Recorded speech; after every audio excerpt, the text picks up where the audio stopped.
நமக்கு கொடுக்கப்பட்ட பணி என்ன? ஆதிமிக கவனம். சுவிசேஷம் தான் உலகத்திலே விதைக்கப்பட வேண்டிய மிக முக்கியமான காரியம். திரளான ஜனங்கள் பாதாளத்துக்கு நேராக போகிறதை நம்முடைய கண்கள் காண வேண்டும். இந்த பிரச்சனைகளை பார்க்கும் போதெல்லாம் எனக்கு தோணும், எரேமியா 2ஆம் அதிகாரம் 19ஆம் வசனம் எப்பொழுதும் எரேமியாவின் புலம்பல்ல சொல்லப்படுகிறது. எல்லா தெருக்களின் முனைகளிலும் மூர்ச்சித்து போய் கிடக்கிற ஒரு பிள்ளைகளுக்காக நதியளவாக கண்ணீர் விட என்று சொல்லி ஆண்டவர் எரேமியா தீர்க்கதரிசியை பார்த்து சொல்லுகிறார்.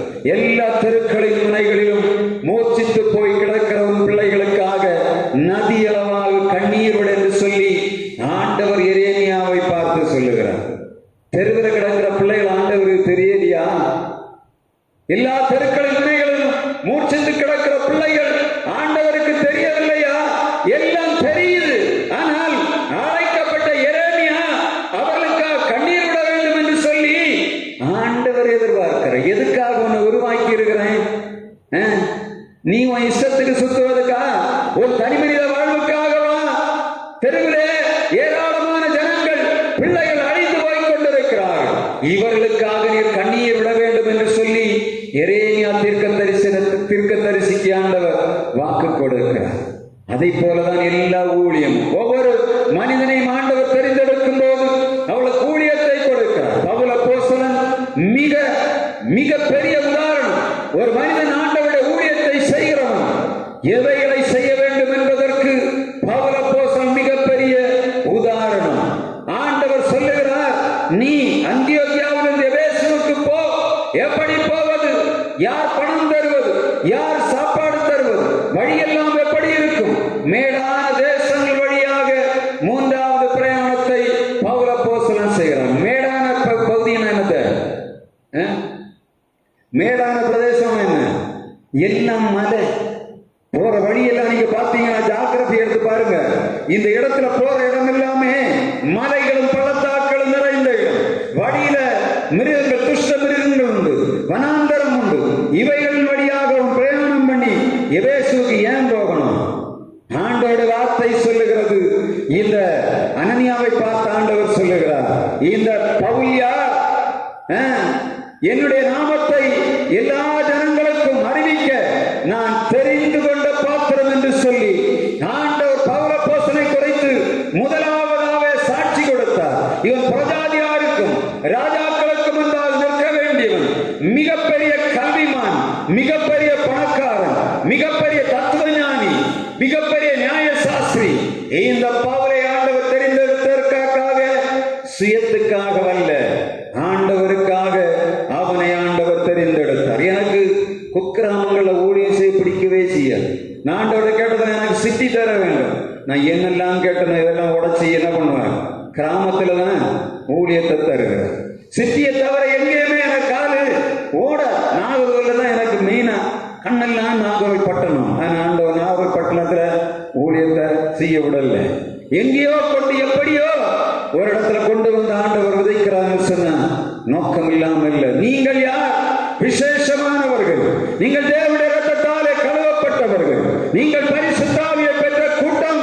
உங்களை கொண்டு இந்த தேசத்தை அசைக்கும்படியாக ஆண்டவர் அடியனை கொண்டு உங்களுக்கு செய்தியை கொடுத்து கொண்டிருக்கிறார். பவுல் அப்போஸ்தலன் விருதாவாய் ஆண்டவராலே தெரிந்து கொள்ளப்படவில்லை. நீங்களும் நானும் ஆண்டவருக்காக தெரிந்து கொள்ளப்பட்ட. நேரம் ஓடி போகிற 1 மணி நேரத்துக்கு மேல வேணும். ஆனா 20 நிமிஷம் எப்படி முடிக்கிறோம்னு தெரியல. இங்கே அடுத்தது என்ன நடக்கிறது? பிரதான ஆசாரியர் பண்ணுகிறார்கள். அப்போஸ்தலர் 19ஆம் அதிகாரம் 19-20 வசனங்களிலே மாய வித்தைக்காரர்கள் 50,000 வெள்ளிக்காசு அளவுள்ள புத்தகங்களை கொண்டு வந்து எரிக்கிறார்கள். மிகப்பெரிய எழுப்புதல் தேசத்திலே, எபேசு பட்டணத்திலே மிகப்பெரிய எழுப்புதல். 50,000 வெள்ளிக்காசுக்கு புத்தகங்களை என்ன பண்ணாங்க? சுருட்டினாங்களா? என்ன பண்ணாங்க? இங்க பார்க்கணும், எழுதணும். 50,000 வெள்ளிக்காசு அளவுல புஸ்தகங்களை எரித்தார்கள். அப்படின்னா அந்த மாயவித்தைக்காரர்கள், அந்த மந்திரவாதிகள் புக் எவ்வளவு இருந்திருக்கும்? 50,000 வெள்ளிக்காசு. இயேசு காட்டி கொடுத்தது எத்தனை வெள்ளிக்காசு? 30 வெள்ளிக்காசு. 50,000 வெள்ளிக்காசு எனக்கு தூக்கி பாடி போட்டு 50,000 வெள்ளிக்காசு அளவு புக்கு எரிச்சிருக்காங்க. கற்பனை பண்ணி பாருங்க, எபேசு பட்டணம் எவ்வளவு விக்கிரக ஆராதனையினாலே, மாய வித்தைகளினாலே, மந்திரவாதத்தினாலே நிறைந்து கிடந்தது. இந்த தேசத்தை அசைக்கணும்னா முதல்ல என்ன வேணும்? பரிசுத்த ஆவி வேண்டும். திருச்சபை ஜெயம் பெற வேண்டும் என்று சொன்னால் பரிசுத்த ஆவி மிக கண்டிப்பானது. அது எப்படி என்று தெரியவில்லை. சிலர் பரிசுத்த ஆவி கிடைத்தோட குதிக்கிறார்கள். என்னுடைய போதகர் சொல்லுவார், நான் பரிசுத்த ஆவி கிடைத்த போது எனக்கு அழுகை வந்தது என்று சொல்லுவார். எல்லாமே ஒண்ணுதான். அவர் சொல்ல பரிசுத்த ஆவி பெற்றுக் கொண்டது உண்மை. ஆனால் மற்றவங்க ஆடுற மாதிரி எனக்கு ஆட தெரியவில்லை, கையை தட்டி பரவரிக்க தெரியவில்லை. எனக்கு பரிசுத்த ஆவி வந்தோட பாவ உணர்வு வந்தது, நான் அழுது கொண்டே இருந்தேன் என்று சொல்லுகிறார். அப்படின்னு நீங்க புரிஞ்சுக்கணும். உங்களுக்கு பரிசுத்த ஆவி இருக்குது, நீங்க எங்கேயும் ஓடி போகக்கூடாது. ஆண்டவர் சொல்லுகிறார், எப்பொழுது ஒரு மனிதன் பரிசுத்த திருமுழுக்குள்ள இணைந்து ஆண்டவர் தன்னுடைய சொந்த ரட்சகராக ஏற்றுக்கொள்ளுகிறானோ அவனுடைய வாஞ்சை பரிசுத்த ஆவி வேண்டும் என்று சொன்ன பரிசுத்த ஆவி கொடுத்திருப்பார். பரிசுத்த ஆவி இல்லாமல் ஒரு சின்ன வேலை ஆண்டோட ஊழியத்தில் நீங்க செய்ய முடியாது. நீங்க பரிசுத்த ஆவியோட ஆவியில இப்ப ஒரு ஆவிக்குரிய கூட்டத்துக்கு ஓடி போக உங்களை ஆவி இருக்கா? உங்க பரிசுத்த ஆவி இருக்கு, நீங்க தெளிவா கொடுத்தீங்கணும். ஆவி கிடக்கு ஆவிக்குரிய போடுகிறார்.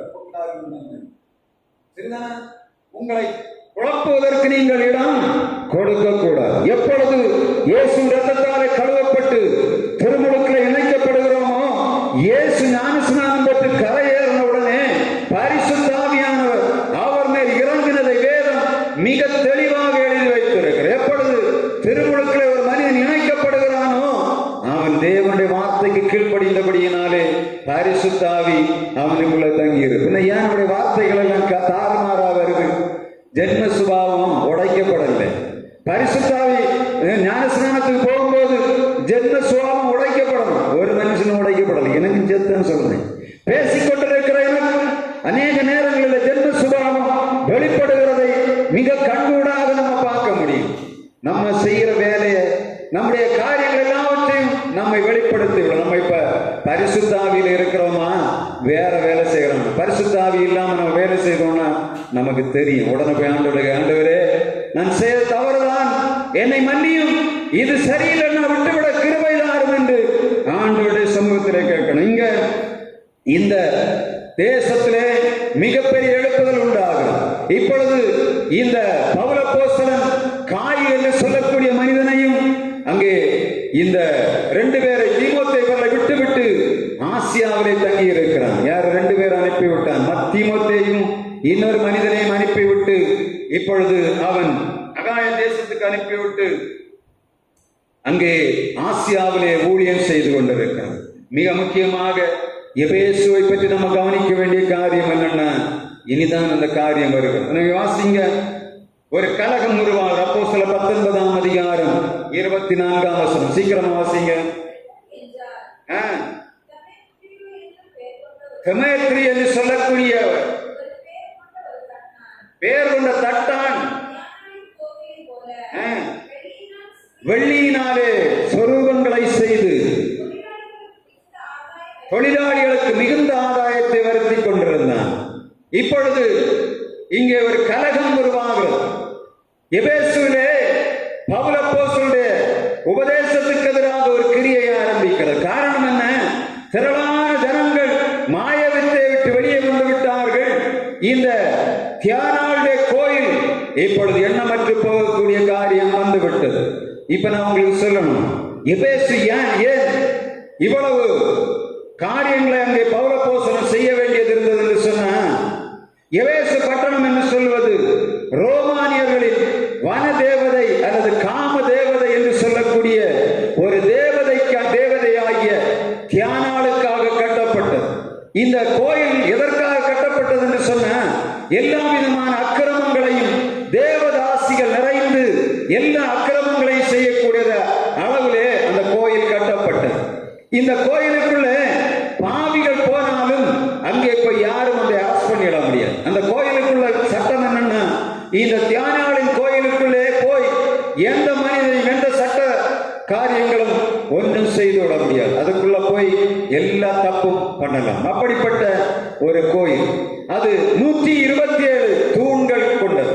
127 மிகப்பெரிய தூண். அகாஸ்வேருடைய காலத்திலே வசனம் சொல்லுகிறது, இந்து தேசம் முதல் எத்தியோப்பியா தேசம் வரையிலும் 127 நாடுகளை அரசாண்ட அகாஸ்வேரு என்று எழுதப்படுகிறது. எஸ்தர் 1ஆம் அதிகாரம் 1ஆம் வசனத்திலே 127 பட்டணங்களை நாடுகளை ஆண்டு கொண்டிருந்த 127 ராஜாக்கள் இணைந்து ஆளுக்கு ஒரு பில்லர். எப்படி? ஒரு ராஜாவுக்கு ஒரு தூண் வைத்து கட்டப்பட்ட கட்டடம். அதனுடைய நீளம் 425 அடி, அகலம் 220 அடி. இந்த பில்லர் எப்படி இருக்கு யோசித்து பாருங்க. 220 அடி வீதி, ஒரு பில்லர் இடையில இல்லை. நம்ம என்ஜினியர்ஸ் தான் பேசிட்டு இருந்தேன். அவர்கள் 10 அடிக்கு ஒரு பில்லர் போட்டால்தான், முன்னாடி சொல்லுவாங்க 10 அடிக்கு ஒரு பில்லர் போட்டால்தான் அந்த ஸ்ட்ரக்சர் இருக்கும் என்று சொல்லுவார். இப்பொழுது நம்ம சர்ச்சை எவ்வளவு? 20 அடியா? 20, 30, 28, 30 அடி. இது இப்பொழுது நவீன கால ஸ்ட்ரக்சர். இப்போ நம்ம 100 அடியெல்லாம் வைக்கிறார்கள்.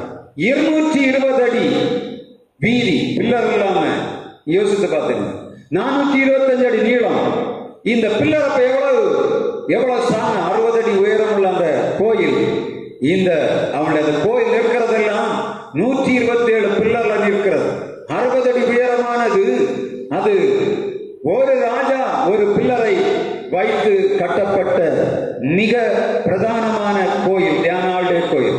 உலக அதிசயங்களில் அன்றைக்கு காணப்பட்ட உலக அதிசயங்கள் 7லே தியானாளுடைய கோயில் இடம்பெற்றிருந்தது. உலகம் முழுவதும் உள்ள ஜனங்கள் தியானாளுடைய கோயில் என்று சொன்ன எப்படியாவது ஒரு தடவை போய் பார்த்து விட வேண்டும் என்று சொல்லி நம்ம எருசலேமுக்கு போய் பார்க்க வேண்டும் என்று சொல்லுகிறார்கள் அல்லவா? கிறிஸ்தவர்கள் சொல்லுகிறார்கள், ஒரு தடவையாவது எருசலேமுக்கு போய் விட்டு வந்து விட வேண்டும், பாவம் நிறைந்த பட்டணத்தை ஒரு தடவை பார்த்து விட வேண்டும் என்று எல்லாரும் ஓடுகிறார்கள். பேரென்ன? பரிசுத்த நகரம். நடக்கிறது என்ன? அட்டூழியம். உலகத்தின் எல்லா பாவங்களும் நிறைந்த பட்டணமாக எருசலேம் மாறிவிட்டது. இந்த உலகத்திலே இந்த தன்ன சேர்க்கையுள்ளவர்கள் தலைநகரமாக பயன்படுத்துகிற இடம் எருசலேம். அப்படிப்பட்ட மோசமான சூழ்நிலை இந்த காலகட்டங்களில் நடந்து எல்லா மதத்தினருக்கும் பொதுவான இந்த எருசலேம் பட்டணம் இன்றைக்கு இருந்தது போல அன்றைக்கு தியானாளுடைய கோயில் காணப்பட்டது. எதுவும் கிடைக்கும், பணம் மட்டும் கொண்டு போனா போதும். மிகப்பெரிய கேளிக்கை நிறைந்த பட்டணம். அந்த பட்டணத்திலே எபேசு பட்டணத்துல பவுலின் சுவிசேஷம் அறிவிக்கிற விடுவார்களா? இப்ப மிக முக்கியமான காரியம், ஒரு தட்டான் இந்த உலகம் ஜனங்கள் எல்லாம் வரும்போது இந்த தியானாளுடைய அந்த சிலையை, அந்த கோயிலுடைய சிலையை அவன் பண்ணி மிகப்பெரிய ஆதாயத்தை வருத்தி கொண்டிருந்தான். மிகப்பெரிய தொழிலாளிகள் வேலை செய்து கொண்டிருந்தார்கள். தீமேத்திரை என்று சொல்லக்கூடியவன் மிகப்பெரிய பணக்காரனாக அநேகரை வேலை செய்யக்கூடிய அளவிலே அந்த தொழில் வியாபாரம் அவனுக்கு காணப்பட்டது. ஏன்னா ஏராளமான ஜனங்கள் வருகிறார்கள். எல்லார் வீடுகளுக்குள்ள நினைவாக நான் தியானாளுடைய கோயிலுக்கு போய்விட்டு வந்தேன் என்பதற்கு ஆதாரமாக இதை வாங்கி கொண்டு வர வெள்ளியினாலே செய்யப்பட்ட தியானாளுடைய கோயில் அந்த சிற்பத்தினாலே அவர்கள் என்ன பண்ணி கொண்டிருந்தார்கள்? வருமானம் ஈட்டிக் கொண்டிருந்தார்கள். வருமானம் குறைந்தபடியினாலே இதை தீமேத்திரை என்ன பண்ணுகிறான்? அப்போஸ்தலர் 19ஆம் அதிகாரம் 26ஆம் வசனத்திலிருந்து 28ஆம் வசனம் வரை நீங்க பார்த்தீங்கன்னா அவன் சொல்லுகிறான், இந்த ஜனங்களை கூப்பிட்டு இந்த பவுல் அப்போஸ்தலன் தன் ஜனங்களை தனக்கு வசப்படுத்தி கொண்டான். நம்முடைய தொழில் அற்று போகும் அபாயம் வந்து விட்டது. தியானாள் கோயில் எண்ணமற்று போகிறது. உலகம் முழுகிற சேவிக்கிறவருடைய இந்த தியானாளுடைய மகிமை அற்று போயிட்டு என்று சொல்லி ஜனங்களை தூண்டி விடுகிறார். பவுல் அப்போஸ்தலன் யார்? மிகப்பெரிய அற்புதங்களை அதிசயங்களை செய்து கொண்டிருந்த மனிதன். இப்பொழுது அந்த தேசத்தை விட்டு போக வேண்டிய சூழ்நிலை வந்துவிட்டது. எனவே ஆண்டவர் செய்த காரியம் என்ன? பவுல் அப்போஸ்தலன் அங்கே நடைபெறுகிற அறுவடையை அவன் உட்கார்ந்து பார்க்க முடியாதபடி அடுத்த தேசத்துக்கு போக வேண்டியது. அவன் எபேசுவை விட்டு அடுத்த பகுதிகளுக்கு போக வேண்டியது என்றபடினாலே அங்கே மிகப்பெரிய கலகம் உண்டாகிறது.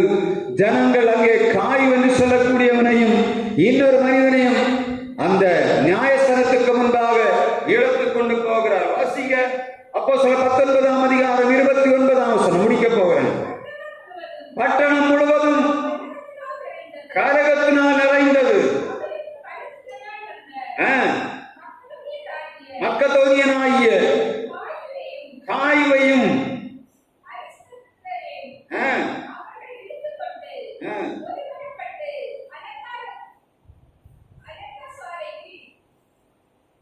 ஒருமனப்பட்டு அரங்கசாலைக்கு இழுத்துக் கொண்டு போனார்கள்.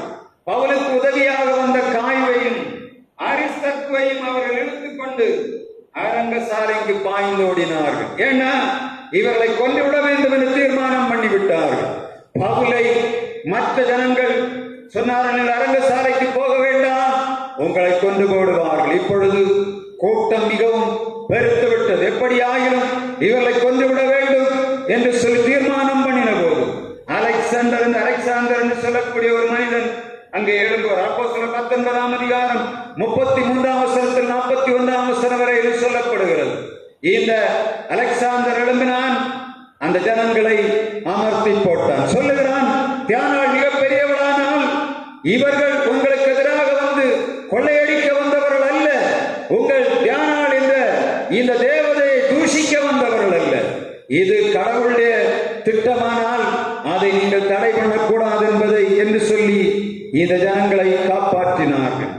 மிக முக்கியமாக இந்த 19 அதிகாரத்தில் கவனிக்க வேண்டிய காரியம், எவ்வளவு பெரிய அதிகாரத்துக்கு முன்பு நின்றும் கர்த்தருடைய சுவிசேஷம் என்பது ஒரு காலம் தடை பண்ணப்படாது.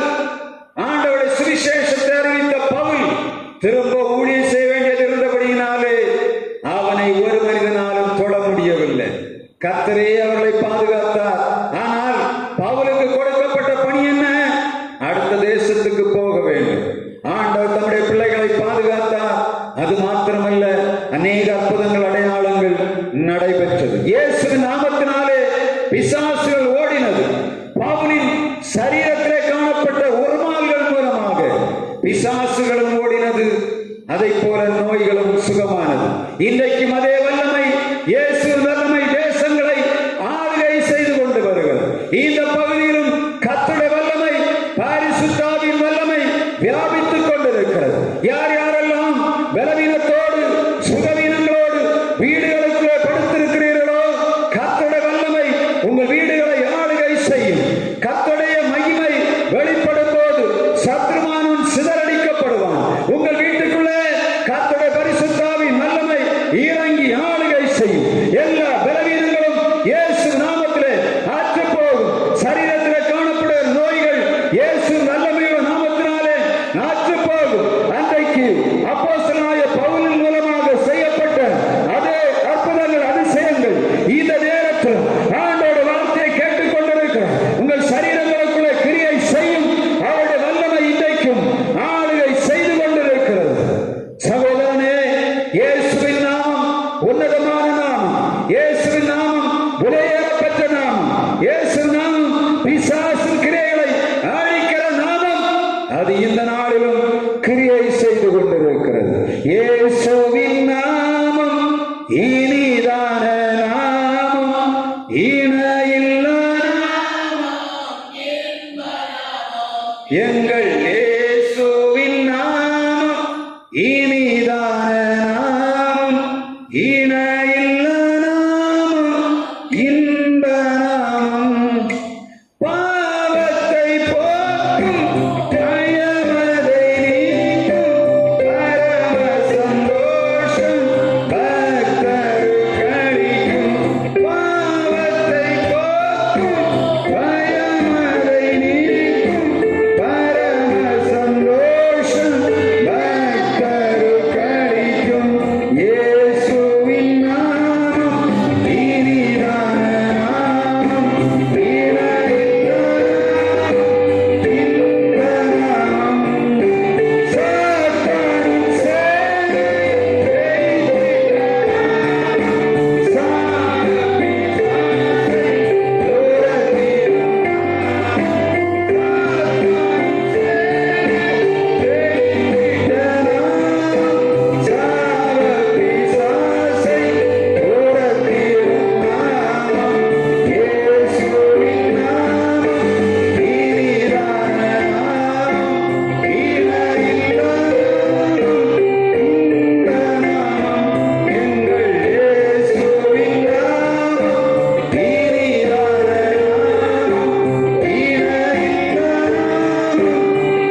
அது பிசாசின் கிரியைகளை அழிக்கிற நாமம். அது சாத்தானின் சேனையை முறியடிக்கிற நாமம். உம்முடைய வல்லமையுள்ள நாமம் இந்த இடத்திலே இறங்கி கிரியை நடப்பிப்பதாக. யார் யாரெல்லாம் இந்த நேரங்களிலே பிரச்சனைகளோடு வாழ்விலே போராடி கொண்டிருக்கிறார்களோ, உம்முடைய வல்லமையுள்ள ஆவியானவர் உம்முடைய நாமத்தை கொண்டு கிரியை செய்வீராக. இதோ வாசற்படியில் தட்டுகிறேன், ஒருவனின் சத்தத்தை கேட்டு கதவை திறந்தால் நான் அவனுக்குள் பிரவேசித்து அவனோடு போஜனம் பண்ணுவேன் என்று சொன்னீங்கள் ஆண்டவர். இந்த நாளிலும் வீடுகளுக்குள்ளே தட்டி கொண்டிருக்கிறீரப்பா. யார் யாரெல்லாம் இதே கதவுகளை திறக்கிறார்களோ அவருடைய குடும்பங்களுக்குள்ளே கடந்து போவீராக. பிரச்சனைகளிலிருந்து தீர்வு தருவீராக. தேவைகளை சந்திப்பீராக. பிசாசின் பிடியிலிருந்து எங்கள் பிள்ளைகளை விடுதலையாக்குவீராக. வழக்குகளிலிருந்து விடுதலையாக்குங்க ஆண்டவரே. தேவைகளை கட்டளையிடுவீராக. ஆசுத்தாவிலே கிரியைகள் குடும்பங்களை விட்டு அற்றுப்போவதாக. பலவீனமாய் இருக்கிறவர்கள், சுகவீனமாய் இருக்கிறவருடைய சரீரங்களுக்குள்ளே உங்களுடைய புதிதான வல்லமை, உங்களுடைய அபிஷேகம் ஊற்றப்படுவதாக. எல்லா நுகங்களும் இயேசுவின் நாமத்திலே முறிக்கப்படுவதாக. எல்லா கட்டுகளை மறுக்கும்படியாய் ஜெபிக்கிறோம் கர்த்தாவே. எபேசுவிலே செய்யப்பட்ட கிரியை எங்கள் தேசத்திலும் நடைபெறுவதாக. எல்லா விதமான ஞானிகளை சந்திக்கிறவர், எல்லா விதமான மந்திரவாதிகளை சந்திக்கிறவர், எல்லா விக்கிரகத்தின் கோட்டைகளை உடைக்கிற ஆவியானுடைய வல்லமை இறங்கி ஆளுகை செய்வதாக. உம்முடைய கிரியை வெளிப்படும்படியாய் ஜெபிக்கிறோம் ஆண்டவரே. இந்த நேரத்தில் நம்முடைய பிள்ளைகள் கொடுத்த காணிக்கை அங்கீகரிப்பீராக. பரத்தில் பார்க்கிற எங்கள் ஆண்டவர் கையின் பிரயாசங்களை ஆசீர்வதித்து தருவீராக. எல்லா பலவீனங்களும் அற்று போவதாக. எங்கள் பிள்ளைகளுடைய வாழ்விலை நிறைவுகளை தருவீராக. உம்முடைய ஜெயம் எங்கள் பிள்ளைகளுடைய வாழ்வில் வைக்கப்படும்படியாய் ஜெபிக்கிறோம். இரவு நேரத்தில் வீடுகளுக்கு புறப்பட்டு போகிறார்கள். உம்முடைய பாதுகாப்பு தாருங்கப்பா. உம்முடைய வல்லமையை தாங்கப்பா. உம்முடைய அதிசயத்தை செய்யப்பா கர்த்தாவே. எங்கள் வீடுகளுக்கு சமாதானம் நிறைவாய் தங்கட்டும் ஆண்டவரே. எல்லா விதமான சாத்தானுடைய போராட்டங்களும், சமாதானத்தை கெடுக்கிற எல்லா விதமான இருளின் அதிகாரங்களும் இயேசுவின் நாமத்தில் வீடுகளை கடந்து போவதாக. உம்முடைய வல்லமை ஆளுகை செய்யட்டும் ஆண்டவரே. உம்முடைய பிள்ளைகள் ஜெயத்தோடு வாழட்டும். இரவு நேரத்திலே சங்காரத்தும் ஒரு வீடுகளுக்கும் கடந்து வராதபடி அடிக்கப்பட்ட ஆட்டுக்குடைய ரத்தத்தை ஒவ்வொரு வீடுகளிலும் வாசல்களிலும் நாங்கள் விசுவாசத்தோடு பூசுகிறோம். நீதிமான்களின் கூடாரங்களில் ரட்சிப்பின் கம்பீர சத்தம் உண்டு. நீதிமான்கள் தங்கள் படுக்கையிலே கம்பீரிப்பால் சில வார்த்தையின் பிரகாரம் உங்களுடைய கம்பீர சத்தம் ஒரு வீடுகளில் கேட்கும்படியாய் ஜெபிக்கிறோம்.